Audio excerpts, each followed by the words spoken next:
Pakitanggal na ang blindfold. Ano po, kuya? Po, anong Pakitanggal. Maaari nang tanggalin ang blindfold. Oh my God, wait lang. Wow! Wow. Okay po, wait lang. Sorry, joke po. Kuya! Una sa lahat, maligayang pagdating sa loob ng aking bahay. Thank you po. Thank you, kuya. Bini Stacy at Bini Joanna. Parang ko nalalagyan. Isang karangalan ang dalawin ako dito ng dalawang magagandang binibini. Kuya? Ano Hindi po? parang medyo naputol po Opo. yata kayo. Walang kuya. signal po. Apo. Isa pa po, please. Ang sabi ko ay magandang araw. Hindi kuya, may isa ka mas Iba kasi. sinabi. May isa pa yung maganda daw. Mali yata ang dinig niyo. Okay po. Magandang araw sa mga magagandang binibini. Sayang na kung ano tayo. Kumusta kayo? Kuya, sobrang excited po kami. Itong mga nakaraang araw, puro shoots po kasi kami. Pero yung utak namin, nasa loob na po BBB ng na po. bahay nyo. Pinag-uusapan na po namin ni Joko ano yung mga gagawin namin, ano sasabihin namin. Matagal niyo na bang ginustong makadalaw sa bahay ko? Before Bini pa po, kuya, ito po talaga yung pinila po namin. Pumila po siya ng Araneta Yes. para sa PBB. At ikaw, Sa Laguna. sobrang lag. Sige, ikaw muna Stacy. Ikwento mo nga yun, yung karanasan mo na yun. Nag-audition po ako for PBB way back 2018 po. So parang randomly nakita ko lang po siya sa social media po. So inaya po ako ng mami ko. So sabi, nak, tara, kahit malayo po yung pinanggalingan ko, Nueva Vizcaya po ako. So 10 hours po yung binyahe ko po para sa PBB. So nag-audition po ako sa Araneta. Nakapasok po ako sa lahat ng levels hanggang sa, ayun, sa Bini po ako pinunta. And super grateful po for the journey. I love it. Ako naman kuya, pumila po ako sa Laguna. Tapos, nalipat po ako sa audition ng PBB. Akala ko po, pag nakapasa ka na sa araw na yon, pasok ka na sa bahay. Hindi pa po pala. So, ayun, ang dami ko pong naging callbacks. Tapos, may mga callbacks po ako na nakasabay ko din po yung ibang oo. naging housemate. So, akala ko po talaga nun magiging housemate na ako. Pero redirection. Yes. Tama. Iba ang itinadhana sa inyo noon. Pero, tingnan nyo naman kung nasaan na kayo ngayon. Opo, thank confession you po. room. Nasa confession room. Kuya, grabe kuya. Kuya, pangarap ko namin. Ganito yung mga umiiyak ko.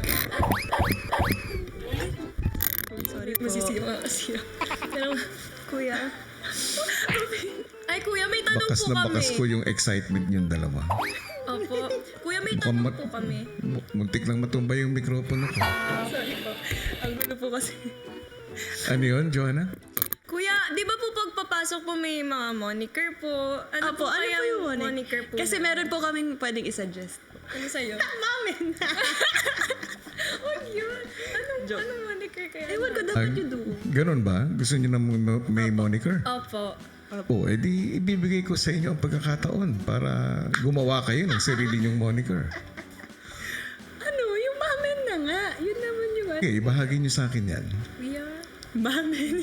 Hi, what's up? Kuya. Okay, fine. Moniker pa yun. Sige, sige. Moniker ba o duo name? Wala, doon na lang po namin. lang po. Okay, game. Okay. 2, 3. What's up? We are Mamin! Ganun da. Isa pa. Sorry po. Okay. Take two. 2, 3. What's up? We are Mamin! I'm Stacy. I'm Joanna. And we are Mamin! Mamin? Kuya, mamen po. Ba't na magaling yung mamen? Umamin nga kayo, bakit yun ang naisip niyo?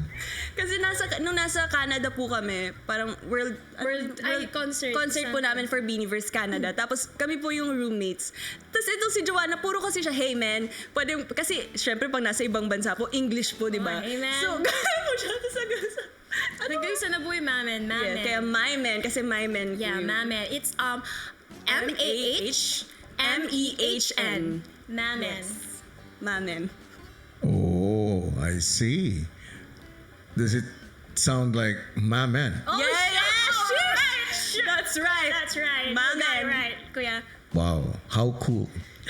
So cool. That's super cool. Nagagalak ako sa pagdalaw ninyong dalawa dito ngayon. At gusto kong mas makilala pa kayo bilang nandito naman kayo bilang bisita ng aking bahay. Sa pagkakataong ito, Stacy, ilarawan mo nga sa akin si Joanna. Okay.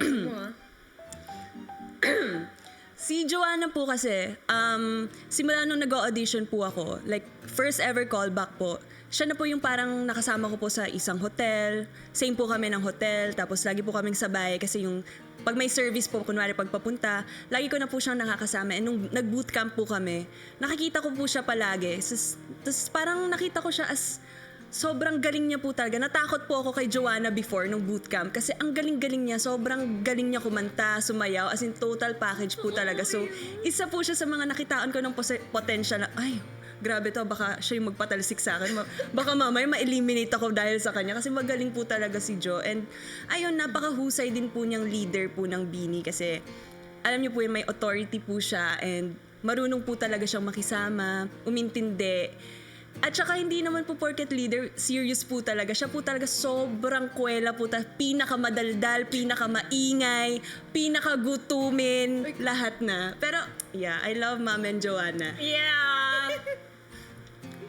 O ikaw naman, Joanna. Ayusin mo yan. Ako po, kuya, pinaka-tumatak sa akin ng bootcamp si Stacy. Kasi sino ba naman mag-audition ng sayaw at kanta? Sumasayaw ka, kuya ha, sumasayaw ka. Pero naka-heels ka. Hindi, wait lang. Meron akong explanation dyan. Kaya ako nag-heels nun kasi akala ko nga sa PBB ako. Pero Kahit hindi ko nakailang alam. kabalik na tayo, Hindi. naka-heels ka pa rin. Unang heels pa lang yun. Unang callbacks di sa ABS, naka-heels ako nun. Pero nung bootcamp na, naka-shoes na ako nun. Okay, go. di naka-shoes ka na. Oh. So, ayun, kuya. Sobrang niya talaga, sobrang statement talaga nung bootcamp kasi naka-all pink siya. Hair clips na talagang ang kinang-kinang, tapos naka-heels pa nga siya, ganun. Pero, alam mo yung, naramdaman ko din sa kanya yung fighting spirit na talagang alam mo. Kasi may mga ganun, di ba? Tayong mga, lalo na mga probinsyanang Yes, from the girls for the go. Mga palaban talaga. Doon na-feel ko sa kanya yun. Talagang meron siyang, nakaka-intimidate siya. Nakaka-intimidate po siya Wow, sa na-intimidate Oo. ka. Kala ko, maldita ka eh. Thank you. Ngayon at nabigyan kayo ng pagkakataon na makapunta rito, makapasok sa bahay ko. Kayong dalawa lang at hindi kasama yung ibang mga miyembro ng grupo nyo. Ano ang inaasahan nyo na matutuklasan nyo sa isa't isa? Isa, Ano ba? sige, kumain. Kasi nasubukan na rin po namin tumira sa isang bahay before. So, pero nasa ibang sitwasyon po kami ngayon. So, parang, ano ba? Parang, Kumbaga, kuya, parang before kasi, paano kami sa isa't isa? Mas ganun yung setting. Yes. Ngayon, paano kami sa ibang tao? Tao. Kasi hindi naman kami, parang nasanay kami na palagi kami magkakasama kami walo. So, paano ba kami pag Yes. ibang tao Tsaka na kasama na? unexpected po yung mga mangyayari po dito sa loob. Kasi nung nasa Bini House po kami, alam na po namin yung routine namin na sa ganitong oras, ganito yung gagawin hanggang sa matapos yung araw. So dito po, unexpected po talaga. So, ayun. Clueless tayo Yeah. sa outside world. Kasi before, pag naman, dito rin kami First tumira. time, opo. First time na wala kaming phone, Opo. walang social media. Pero feeling ko makakatulong din po sa amin yun to, relax and Kaya rin lang naman ang nabanggit mo, Joanna.